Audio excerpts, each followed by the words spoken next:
దక్షిణాఫ్రికాతో జరిగిన టీ20 సిరీస్లో సమంగా నిలిచిన భారత జట్టు వన్డే సిరీస్ను తమ ఖాతాలో వేసుకుంది. చివరి మ్యాచ్లో విజయంతో 2-1తో సిరీస్ రాహుల్ బృందం సొంతం చేసుకుంది. గురువారం జరిగిన మూడో వన్డేలో భారత్ 78 పరుగుల తేడాతో దక్షిణాఫ్రికాను ఓడించింది. టాస్ ఓడి ముందుగా బ్యాటింగ్ దిగిన భారత్ 50 ఓవర్లలో 8 వికెట్ల నష్టానికి 296 పరుగులు చేసింది.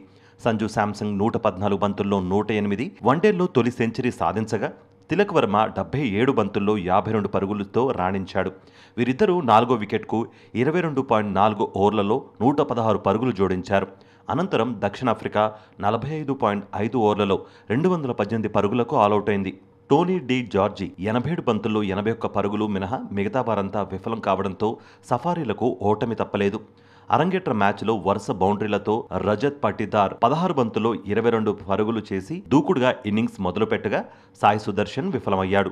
అయితే వీరిద్దరూ తక్కువ వ్యవధిలో వెనుదిరగ్గా రాహుల్ 21 కూడా ప్రభావం చూపకపోవడంతో భారత్ స్కోరు 101 పరుగుల వద్ద 3 వికెట్లు చేజార్చుకుంది. ఈ దశలో శాంసంగ్, తిలక్ ఇన్నింగ్స్ను నిలబెట్టే ప్రయత్నం చేయగా సఫారీ బౌలర్లు పూర్తిగా కట్టిపెట్టేయడంతో భారత్ ఒక్కో పరుగు కోసం శ్రమించాల్సి వచ్చింది. శాంసంగ్ పర్వాలేదు అనిపించగా హైదరాబాద్ బ్యాటర్ తిలక్ బాగా ఇబ్బంది పెట్టాడు. తొలి 38 బంతుల్లో కేవలం 9 పరుగులే చేసి అతను భారీ బౌండరీ కూడా కొట్టలేకపోయాడు.